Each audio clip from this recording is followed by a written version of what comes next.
भगवान से डरिए आप लोग, हमने कुछ नहीं किया। हम गरीब जरूर है लेकिन चोर नहीं। मेरे पति जितने ईमानदार इंसान इस गांव में कोई नहीं। मोहन और गीता ने बहुत समझाने की कोशिश की, पर भीड़ मानने को तैयार नहीं थी।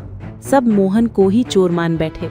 मोहन और गीता की आंखों में आंसू आ गए, लेकिन कोई उनकी सुनने को तैयार नहीं था।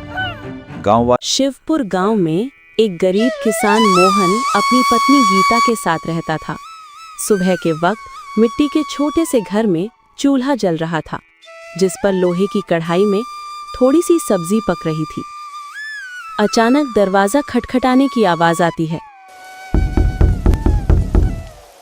अरे, इतनी सुबह सुबह कौन इतने जोर जोर से दरवाजा पीट रहा है? दरवाजा खोलते ही सिंघमेश्वर सिंह खड़े थे, जो कि बहुत लालची और चालबाज थे।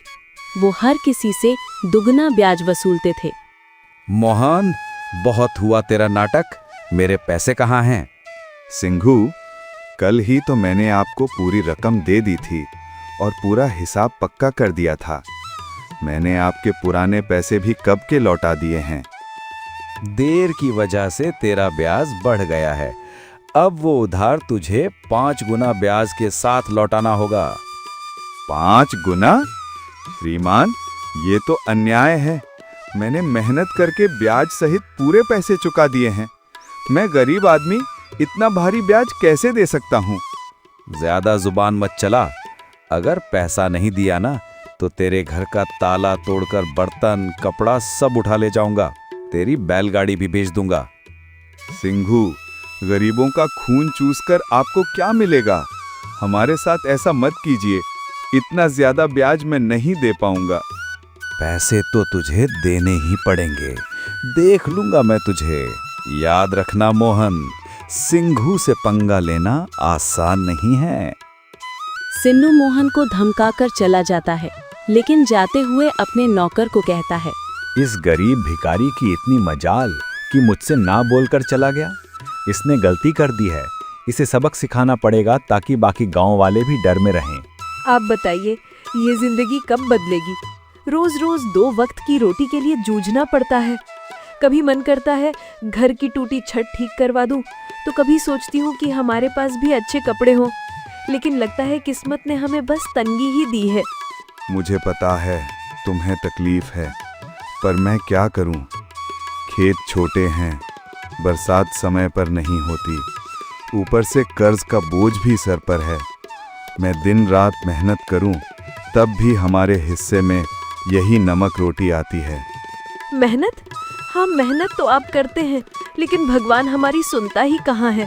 लगता है जैसे भाग्य ने हमें इस गरीबी में ही सड़ने के लिए भेजा है। गीता ने आह भरी, पर चुपचाप सब्जी पकाने लगी। कमरे में सन्नाटा था। मोहन ने मन ही मन ठान लिया, आज खेत में चाहे जान निकल जाए, पर घर लौटकर कुछ ऐसा लाऊंगा जिससे गीता के चेहरे पर मुस्कान आ जाए। मोहन को नहीं पता था कि आज का दिन उसकी जिंदगी की सबसे बड़ी कहानी की शुरुआत करने वाला है। सुबह के वक्त मोहन खेत जाने के लिए घर से निकल रहा था। सुबह की हल्की हल्की धूप खेतों पर पड़ रही थी। गीता के मन में आज कुछ हलचल सी चल रही थी। मोहन रोज गांव के बीच से होकर जाने वाला रास्ता मंदिर के पास से गुजरता था। वो रोज इसी रास्ते से जाता था, क्योंकि यही सबसे छोटा और आसान रास्ता था। मंदिर में उस वक्त बस पुजारी ही थे जो सफाई कर रहे थे। प्रणाम पंडित हरिदत्त जी, कैसे हैं आप? तबीयत ठीक है ना? हाँ बेटे, सब अच्छा है। भगवान का आशीर्वाद तुझ पर हमेशा बना रहे। पुजारी से बात करके मोहन अपने खेत की तरफ निकल जाता है।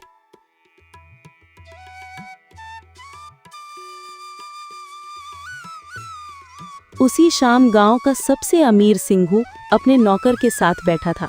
वो बहुत लालची और चालाक था। उसके मन में एक खतरनाक योजना पनप रही थी। अरे भोलू सुन, मंदिर के गहनों को देखकर मेरा जी ललचा गया है। कल रात जो मंदिर में सोने चांदी के गहने हैं ना, वो मेरे घर में होने चाहिए। सेठ जी, पर यह तो पाप का काम होगा। भगवान के घर से गहने चुराना अच्छा नहीं लगेगा। अरे मूर्ख, भगवान को क्या जरूरत है गहनों की? उनका क्या होगा इनसे? असली भगवान तो पैसा है, और पैसा इंसान के हाथ में अच्छा लगता है। पर गांव वालों को अगर पता चल गया तो ठीक है। बस यही तो मजा है, चोरी हम करेंगे और इल्जाम किसी और पर लगेगा। किस पर सेठ जी? उस गरीब मोहन पर। आज उसकी और उसकी बीवी की जबान बहुत चल रही थी। वो रोज मंदिर के पास से गुजरता है ना, बस इसी बात का फायदा उठाएंगे। सबको लगेगा कि उसी ने चोरी की है। गांव वाले पहले ही उसे तिरछी नजर से देखते हैं। आज रात ही हम काम कर देंगे और सुबह हंगामा हो जाएगा। भोलू, याद रख, कोई गलती नहीं होनी चाहिए।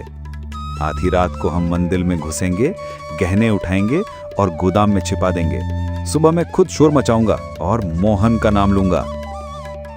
भोलू डरते डरते सिर हिलाता है और अपने सेठ की बात मान लेता है। रात का समय था। गांव में हर तरफ सन्नाटा था। बस कहीं कहीं कुत्तों के भौंकने की आवाज आ रही थी। उस रात सेठ लालच में अंधा हो गया था और इस घिनौनी साजिश को अंजाम दिया। सिंघू और उसका नौकर मंदिर में चोरी करवाते हैं। पास ही अंधेरे में एक काली बिल्ली म्याऊं करके गुजर जाती है, जैसे वो इस पाप की गवाही दे रही हो।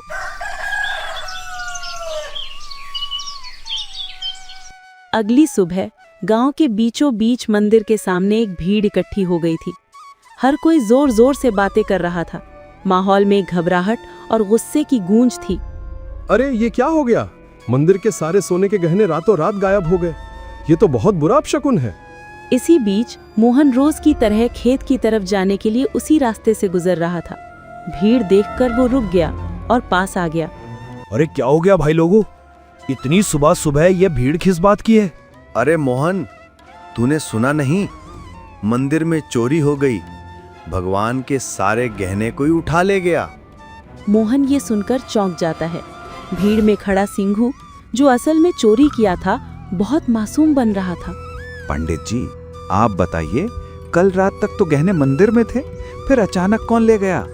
अरे मैंने देखा है, मोहन रोज मंदिर के रास्ते से आता जाता है, लेकिन मुझे नहीं लगता कि वो ऐसा करेगा। पंडित जी, जमाना खराब है। आदमी की नीयत कब बदल जाए क्या पता। और वैसे भी जिसने किया है वो मानेगा कब। ये क्या कह रहे हैं आप लोग? मैंने कोई चोरी नहीं की है। इतना बड़ा पाप मुझ पर मत डालो। अरे ये गरीब आदमी है, पैसों की तंगी में है, ये कर भी सकता है ये काम। भगवान से डरिए आप लोग। हमने कुछ नहीं किया। हम गरीब जरूर हैं लेकिन चोर नहीं। मेरे पति जितने ईमानदार इंसान इस गांव में कोई नहीं। मोहन और गीता ने बहुत समझाने की कोशिश की, पर भीड़ मानने को तैयार नहीं थी। सब मोहन को ही चोर मान बैठे। मोहन और गीता की आंखों में आंसू आ गए, लेकिन कोई उनकी सुनने को तैयार नहीं था। गांव वालों, अब तो सब साफ है। मंदिर के गहने चुराने वाला यही मोहन है और ऐसे आदमी को हमारे गांव में रहने का कोई हक नहीं। निकालो इसे गांव से। अरे आप सब क्यों नहीं समझते?